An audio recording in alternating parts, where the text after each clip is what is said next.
So you've probably heard that there's a mass exodus of Californians leaving the Golden State in search of, you know, just a better quality of life. Well, I'm one of them. Yeah, I don't always jump on bandwagons, but when that bandwagon is offering a one-way ticket out of LA, I'll sit in the trunk because I hated that place. In my time living in California, I wasn't California dreaming so much as I was dreaming of leaving. For example, one time I was bemoaning to a friend just a little bit about, you know, how life is hard in general, and he tried to comfort me with, yeah, but we live in LA. And I was like, that's part of the problem. That's like the main part of it for me. There's so many things that are worthy of criticism that come along with living in LA. And I love to complain. I'm realizing this is probably gonna be a really long video. You've likely heard the big things that make life difficult when it comes to living in LA, like rent, traffic, cost of living, how many unhoused people there are in LA. I'd like to contribute my perspective on some of these and more if you'll allow me. Quickly, my backstory. I'm not one of those rare LA native people who tended to be very down-to-earth people. I grew up in rural Minnesota in a town of 8,000 people. Minnesota nice. I moved to LA in January 2016 to participate in what's easiest to explain as a domestic study abroad program. I majored in film back in the Twin Cities, which may be surprising because my videos are pretty no frills. I specifically planned my semesters out so that my last semester would be in LA so that I could just stay there because that's where the film industry is mostly concentrated. During that semester, I worked as an intern for an indie film production company called Footprint Features. If you're already bored of this video and are looking for a movie to watch instead, I recommend their feature Shimmer Lake. It's on Netflix. I wrote a feature-length screenplay, I directed a short film, and I took a few other classes. After graduating, me and 5 friends moved into a 2-bedroom apartment in the valley and slept on air mattresses because that's all we could afford. I worked as a production assistant, a runner, an office PA, equipment van driver, receptionist, all that jazz. And then from there, I worked as a writer and coordinator for a creative production company that did film marketing. I worked on hundreds of campaigns for nearly every major studio in town. Here's a quick snapshot of that stuff. What does an ordinary man do when faced with the extraordinary? Step 1, hit whatever's in front of you. Step 2, repeat. Comedy is supposed to make you feel bad. Well, that sounds like your prerogative. What's happening? It's my duty to please that booty. It's shiny, it's beautiful, and you wait till you see what I can do with it. Who is the Skywalker? You're just gonna have to see the movie, Tony. You said she was gonna tell us. I flew out here, Josh. I used all my miles! You know how you be talking crazy. You tend to do that sometimes. Who is the most likely to stop to read a lost dog poster? This is Craig, Wendy's legend. 4,000 deliveries, 25,000 spicy nugs. That's a lot of spicy nuggets. What's your guilty pleasure? No, I don't have any pleasures that I feel guilty about. That's good. What is love? Rebel. Love is the answer. What's the question then? Every culture throughout history has portrayed our deepest, darkest fears as an entity. We formed such a bond while filming that I now call him my Papa Fino. Happy International Women's Day. I mean, these are things that happened to me in real life. You know, life finds a way. Also in that time, I met the heckin' love of my life and got married, so thanks for that, LA. You know, credit where credit's due. Other side quests included forays into stand-up comedy, discovering my love of Korean food, really all Asian food, but especially Korean food, and I will miss my favorite restaurant, Dancing Saw, and their kimchi pancakes and heightened soju dearly. I also did a bunch of hiking because, I mean, at first it was just because it was free, but I do love it. It's one of the few ways to socialize in LA without drinking. Not that I don't drink, I was just talking about heightened soju, but like, drinking is heavily tied to socializing in LA, and my liver demands respite. Backstory done. Let's get to the complaining. Let's start with an easy one, all things car related, because there's more cars in LA than there are people. Because there's so many cars, there's nowhere to park. Like, not even where you live. I remember when I lived in K-Town, I'd spend 15 minutes circling to find a place to park, and that place to park ended up being a 10-minute walk from my apartment. And then I'd have to wake up before 6 a.m. to move my car because starting at 6 a.m. you can't park there anymore. And then so it's another 10-minute walk, 15 minutes circling to find a new place to park, 10-minute walk again, and then once you're out in that morning cold that long, you know, you're not really gonna fall back asleep. Ugh, good times. Parking was such a headache that sometimes I would bail on something that I wanted to do or needed to do. because the inertia that you'd have to overcome to gain access to do that activity was just too great. Logistically, nah. Like going to the beach. Traffic getting there is terrible. You spend $20 to park next to the beach, but most of the time there's not spots left. So then you spend a good while driving around and you find a parking structure that's even more expensive, and then it's a good 15-minute hike to the beach where you plop down in dirty sand, the water is freezing, and you're like within arm's reach of another group of people. Like, just don't go to the beach, stay home and save money was my mentality a lot of the time. So yes, LA has some of the most fun things to do in the country, but logistically accessing those things is rough. It's a lot like the US healthcare system in that way. You know what I mean?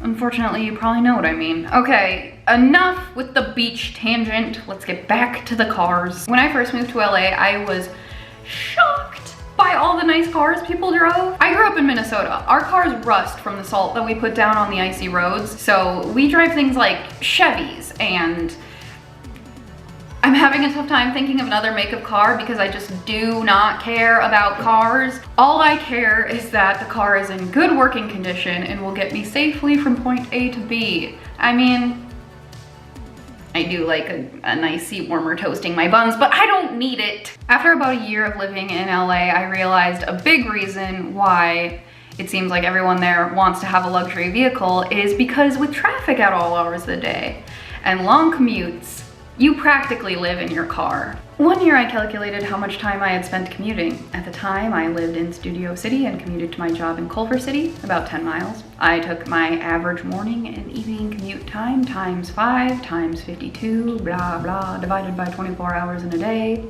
and found out that I had spent just over a month of my life sitting in traffic that year alone. And that was just my commute. No other driving. LA traffic makes you do crazy things, you know? Like, some people buy outrageously expensive cars. I, on the other hand, dated someone that I didn't even really like for a while just because he lived a convenient 5 minutes from me. When I first met my husband, he was living in Hermosa Beach, so we were about 30 miles from each other. Sometimes it would take us 2 hours to see each other. How our relationship ever took off under those logistics, I mean, it just must have been meant to be. One of the things I loathed the most about living in LA was just the rampant status signaling, which people often use cars as a means to do. A BMW signals that driver has got money, but do you know what that driver will never signal? That they're about to turn or merge into your lane. I swear, BMW drivers in LA never use their blinker. It's as if BMWs don't even come with a turn signal, but I know that they do, because one time I was carpooling with a coworker to set. She had a BMW, and during the drive, she used her blinker. I was shocked. I mean, I love being proved wrong when it means that things are better than I had perceived. And I love knowing that there's a solitary BMW driver out there, not only signaling their status, but signaling that they're about to drift into your lane without checking their blind spot.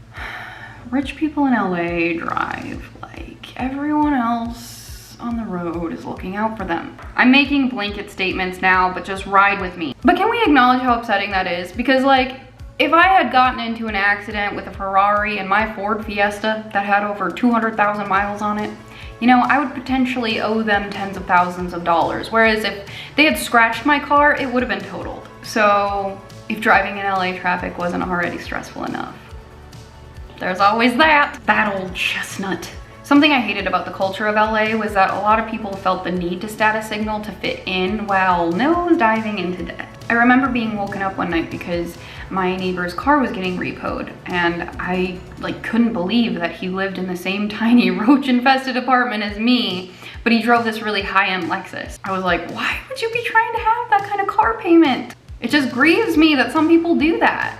I just want to shake them and impress on them, like, your worth does not come from what you have or what you can appear to have. It's not even worth it to gain the respect or attention of people who are attracted to you based on what you have, because they're not even interested in you. They like your stuff. Man, this is getting heavy, huh?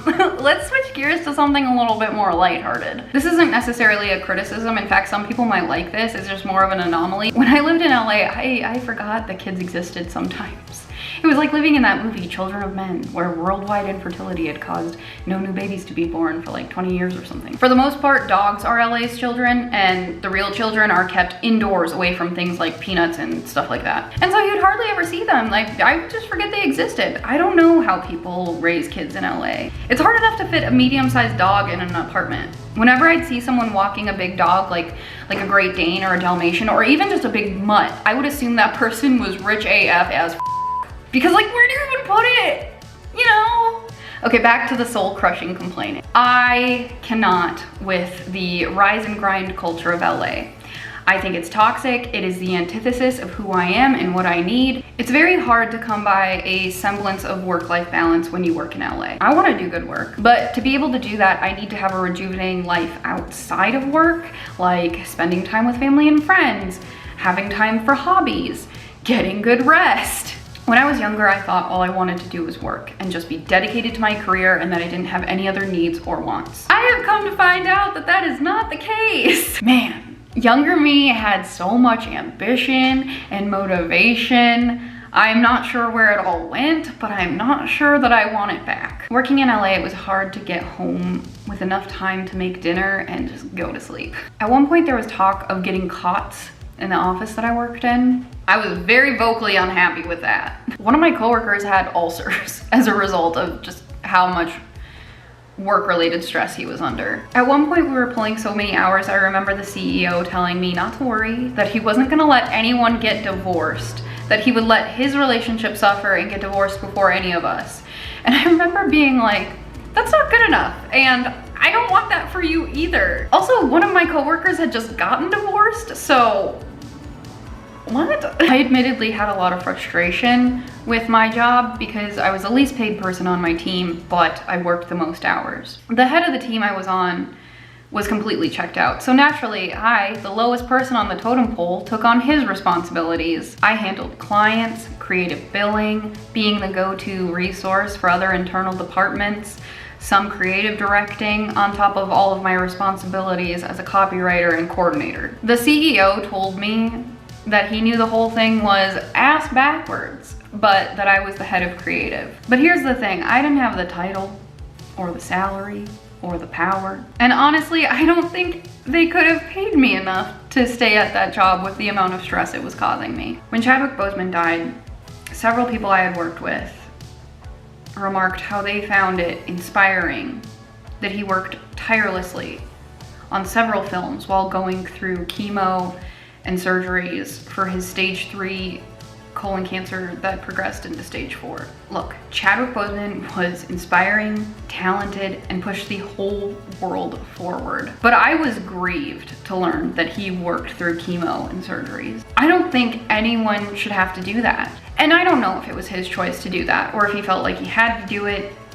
Either way or another way, I think it's a dangerous precedent for us to suggest that working through a life-threatening illness is something to be praised. Let's talk about cost of living. Everything in LA costs more, it just does. That's it. You pay more for a lesser quality of life. It's not that interesting. But let's talk about the cost of housing in particular. In my 5 years living in LA, I spent the same amount of money on rent as my parents did when they bought their entire house 30 years ago. I mean, what do you even do with that, you know? They're still living in that house and I have nothing to show for it. Like many people, I dreamed of living in a house, but in LA that was completely unattainable. All those dismissive economists talking about how millennials can't buy houses because they eat too much avocado toast. Bruh, I'm allergic to avocados and there was no chance of me getting a house in LA. I don't even want to talk about what $1 million, basically the barrier to entry. I don't even want to talk about what $1 million gets you of house in LA. Basically, LA can be a great place to live if you have a lot of money. You can bypass a lot of the things that make the city that has everything an incredibly inconvenient place to live. Moving on. I love rivers. There's something about them that I find so moving, figuratively, but the LA River was nothing to marvel at. In the words of my mom, you couldn't even hide a body in that river. I found this note on my phone from September 2016. It said, I want to drown myself, but I don't have a tub, and the LA River is like a good 1 inch deep at best, so I'd have to really commit. So that's a great example about how I felt about living in LA. A lot of people talk about how amazing the weather is in LA, and like, sure, if you want it to be 70 degrees and sunny all the time, it is. On the other hand, I did not like that. I didn't like it at all. It's impossible for me to place what time of year a lot of my memories happened, because coming from Minnesota, I like so heavily relied on seasons to tell me what time of year it was. Also, I like variety. You know, last time I checked, it was the spice of life. I'm like Vivaldi in that way. I gotta have my 4 seasons. I don't know. Changes in weather help me to be present in life, and that's just one of the hardest things to do, so I'll take my 4 seasons back, thank you. LA can be a really lonely place to live. I'm not sure how much of it was LA and how much of it was just post-college young adulthood, but I found it difficult to make friends. I thankfully had a lot of friends from the semester of school I did out there that also had decided to stay in LA, but I never really managed to break out or away from that group and like build my own sort of organic group of friends in LA. I also just absorbed all my husband's friends, so it's not like I was really ever hurting for community. It's just something that I would have liked to do, would be to have created my own group of friends, if that makes sense. Also, I'm weird and I just have this natural tendency where I don't want to be friends with my coworkers, which you kind of have to if you work in LA, because that's how you network and all that jazz. But more importantly, you spend most of your waking life with them anyway, so you might as well enjoy their company. I don't know, I was always just so concerned that if a coworker got to know me personally, they wouldn't see me as a professional anymore. And I don't know why I was so concerned about that, but I was. I did make a couple of exceptions, and those were some of the best friends I had in LA, and so I probably should have just loosened up more. Like a lot more, but I didn't. It was rough living there. About 3 months into living in LA, I lost my Minnesota nice thick skin that was impervious to the cold, and I started to grow a new thick skin. The kind that enables you to watch a knife fight and stand by and do nothing with everyone else as you just become further inured to your own humanity. I progressively was unhappy living in LA. To be honest, I didn't even want to stay after my semester of college out there. But I felt like I had sunk so much into my goal of going to film school despite being told not to, despite being told that I would never get a job and that I would end up homeless. And then my goal of moving to and working in LA, I just felt like I couldn't back out, even though I was sensing early on that my values and what I wanted out of life were incompatible with LA and the industry there. But I stayed and I worked and I worked, and I was successful at it on the outside, you know? Like, I was working on movies like A Star is Born and Marvel movies, and I was good at it. Like, spots I had written on were getting awards. But a couple nights a week, I'd get home, and once the door to my apartment was closed, I'd just break down in tears because I was so burned out. One day we were shooting a content day to market the newest Star Wars movie, and I remember thinking to myself, if you can be on set with the cast of Star Wars who are reading words that you scripted and you're not jazzed about it, you're probably not in the right career. At some point I recognized that just because I had spent a lot of time and effort being on the wrong track, it didn't mean that I had to stay on it. It's not my intention to fully like demonize being on that track. Like, being on that track taught me a lot of great things. It brought a lot of good into my life, but I still knew that I wanted to get off of it. You know what I mean? I was not cut out to live in LA. And I am not embarrassed to say that I couldn't hack it. It's not like being able to would be tied to my value as a person, so why would I care? I'm not interested. We just different strokes for different folks, you know what I mean? I say you know what I mean a lot, don't I? Now I know, I say, you know. Whenever I would travel and leave LA, I could just feel this weight lifting off of me. It's hard to describe, but literally I think it was my body telling me, like, you don't belong here and you'll feel much better somewhere else. So I knew it mentally, my body knew it, and so I moved to a place I love, and that is just much better for me as a person. I also just wanted to get out before the next big one. I heard so many horror stories from people that were around for the Northridge earthquake. And I was like, no. I've got one more thing I have to talk about, because you really can't talk about all of this without addressing this topic. I've left it for last because it gets kind of messy and political, but you know what? all good things in life worth talking about do, so I'm not gonna shy away from it. But I am very nervous to talk about this next subject because I am going to talk about homelessness. But I hope if you've committed to watching this video this long, you'll be committed to hearing me out. In 2020, there were about 66,000 unhoused people living in LA. That was up almost 13% from 2019. It's a huge, heartbreaking problem. I watched several tent communities grow in the neighborhoods I lived and worked in the 5 years I lived in LA. Living in LA, you see it every day, everywhere. So many people. People living outside of cities like LA and San Francisco can be really naive about unhoused people and can be really naive about how to fix the overall issue. People can be very accusatory, like, well, why don't you help them? Why aren't you helping them? And it's like, I mean, I donate to food shelves and shelters and pay my taxes and occasionally give people money. Pat on the back, whatever, because that's not even a drop in the bucket to merely alleviating the issue. And a lot of people have unfair assumptions that unhoused people are unhoused due to some individual failure. But why is LA so housing insecure? Because LA systems are causing people to be housing insecure. It's a systemic issue. Here's a really easy way to know if something is individual versus systemic. Let's say you have a town of 500 people, okay? And one of the people in that town are unhoused while the rest are thriving. You could probably safely assume that that person is unhoused due to some individual failure. Quick disclaimer, I am not saying that person is unworthy of help. I am just trying to illustrate a point. Let's adjust the tiny town to be the population of LA. If the ratio were reflected, LA would have just under 8,000 unhoused people. But LA doesn't. It has almost 8.5 times that amount. And even more people are vulnerable of being unhoused than I think people are aware of. The median household income in LA is $62,000. Many people live paycheck to paycheck. Basically, the average person is one crisis away from being unhoused themselves without a monetary or social security net in place. Bleak, I know. Basically, I'm trying to impress on you that an individual can't fix this problem. And this problem makes it look like a lot of people in LA just don't care about their unhoused neighbors.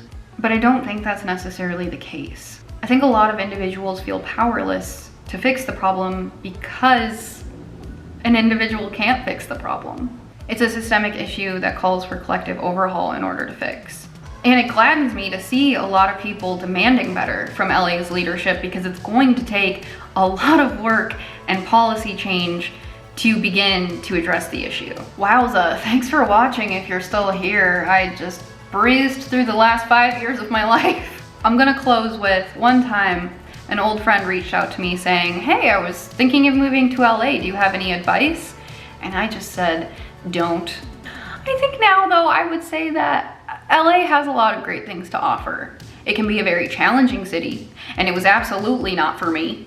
But examine what you value and what you want out of life. And if you think LA will give that to you, go for it. And just never be afraid to change your mind and do something different if you find something is not for you. Amen. Good night.